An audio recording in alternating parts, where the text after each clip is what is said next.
وہاں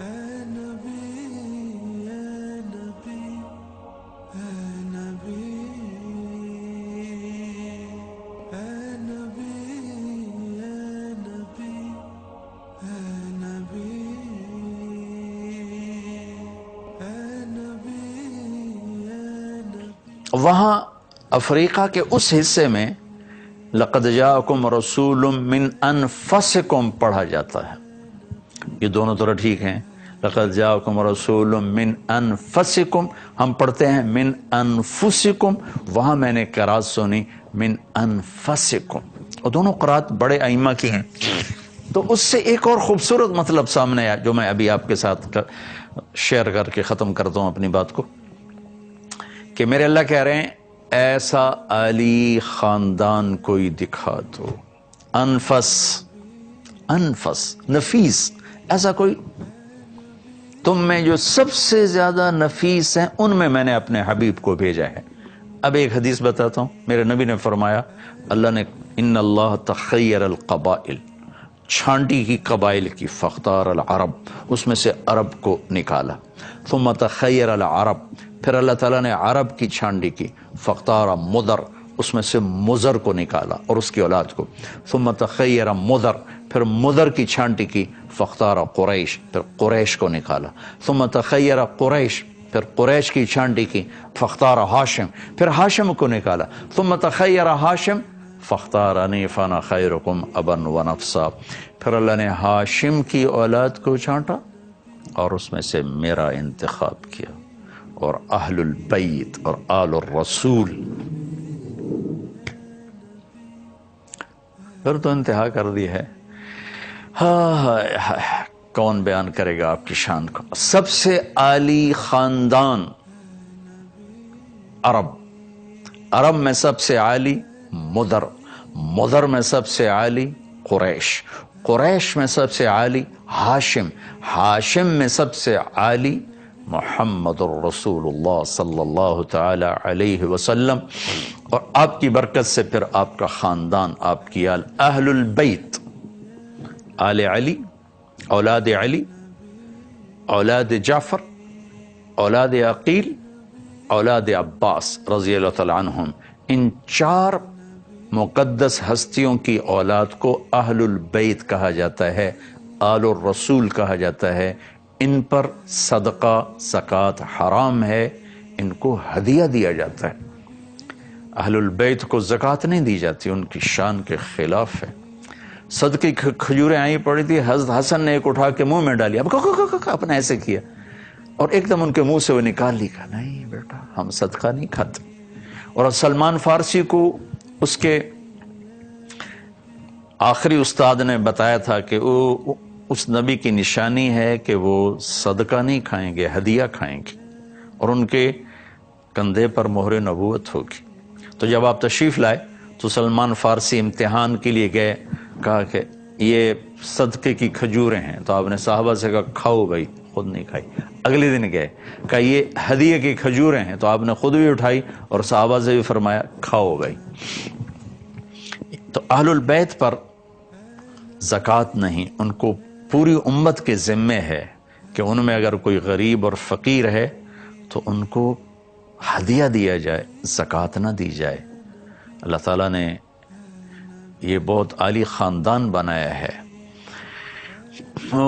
ایک واقعہ آپ کو سناتا ہوں جو ابن جوزی رحمۃ اللہ علیہ نے کتاب البر والصلہ میں لکھا ہے، اس سے آپ کو اندازہ ہوگا کہ اس خاندان کی قیمت کیا ہے، قدر کیا ہے، عظمت کیا ہے۔ جنت کی وراثت تو ملی ہوئی ہے، سیدہ شباب اہل الجنت الحسن والحسین۔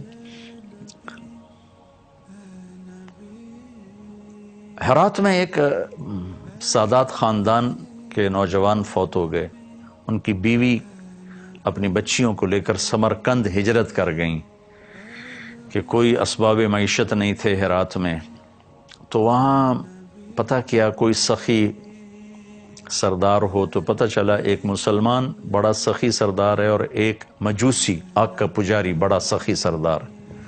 تو مسلمان کے پاس گئی اور کہا کہ میں آل رسول سے ہوں، بیوہ ہوں، مسافر ہوں، میری بچیاں ہیں، مجھے ٹھکانہ چاہیے۔ اس نے کہا کوئی وہ کہنے لگے میں پردیسی کہاں سے لاؤں سند دلیل؟ وہ کہنے لگا یہاں تو ہر آدمی کہتا میں آل رسول ہوں. تو چلی گئی مجوسی کے پاس، آگ کا پجاری، کہ میں مسلمانوں کے نبی کے خاندان سے ہوں، پردیس میں ہوں، ٹھکانا چاہیے. اس نے ایک دم اپنی بیوی کو ساتھ بھیجا، جہاں بچیاں انہوں نے مسجد میں بٹھائی تھی، لے کر اپنے گھر آ کے سمرقند ٹھنڈا علاقہ ہے، کھانا کھلایا، سلایا. رات کو یہ مسلمان سردار نے خواب دیکھا، جنت میں خوبصورت عالیشان محل ہے سونے چاندی کا، دروازے پر اللہ کے نبی کھڑے ہیں. یہ پوچھتا یا رسول اللہ یہ محل کس کا ہے؟ تو آپ نے فرمایا یہ ایک ایمان والے کا ہے. تو انہوں نے عرض کی یا رسول اللہ میں بھی ایمان والا ہوں. تو آپ نے فرمایا اپنے ایمان پہ کوئی دلیل پیش کر. تو ایک دم گھبرا گئے. پھر آپ نے بڑے غصے سے فرمایا کہ میری بیٹی تیرے پاس چل کر آئی، تو اس سے دلیل مانگنے لگا، سند مانگنے لگا، دور ہو جائے میری نظروں سے. اس کی آنکھ کھلی تو اس کی چیخ و پکار، وہ کہاں گئی وہ عورت، وہ بچیوں والی کہاں گئی؟ پتہ چلا کہ وہ تو لے گیا آگ کا پجاری. تو ننگے پاؤں ننگے سر بھاگ، دوڑ دوڑ دوڑ دوڑ دروازے پہ دستک دی. وہ باہر نکلا، کیا ہوا؟ کہا وہ خاتون اپنی بچیوں سمیت مجھے واپس کرو، وہ ہماری مہمان ہے. کہا حضور یہ سودا نہیں ہو سکتا. وہ کہنے لگا 300 دینار لے. 300 دینار بہت بڑی رقم تھی اس زمانے میں. کہا 300 دینار لے لو، وہ خاتون بچیاں مجھے دے دو. کہا حضور بن دیکھے کا سودا کیا تھا، اب تو دیکھ چکا ہوں، اب کیسے واپس کروں؟ آپ نے خواب دیکھا، میں نے بھی خواب دیکھا. جب آپ کو ڈانٹ پڑ رہی تھی خواب میں بھی اسی خواب میں موجود تھا. پھر آپ میری طرف متوجہ ہوئے، فرمایا کہ تو نے میری بچی کو ٹھکانہ دیا.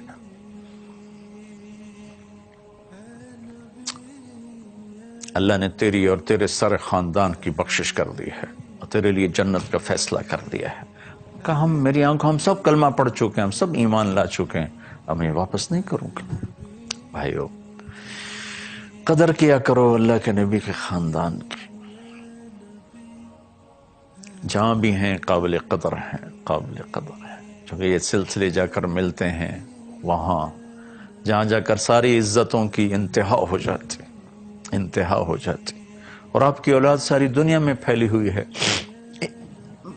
اس میں بھی کوئی شک نہیں کہ بہت سے لوگوں نے ایسے ہی اپنے آپ کے ساتھ یہ نام لگا دیا ہے، لیکن میں تو کہتا ہوں کبھی تحقیق نہ کرو. بس جب لفظ سید آئے جو خدمت کر سکتے ہو کیا کرو. تحقیق میں نہ پڑا کرو کہ تم تو اللہ اس کے رسول سے سودا کر رہے ہو، اسے تھوڑا ہی کر رہے ہو. اللہ اور اس کا رسول قدردان ہے، انشاءاللہ قدردان.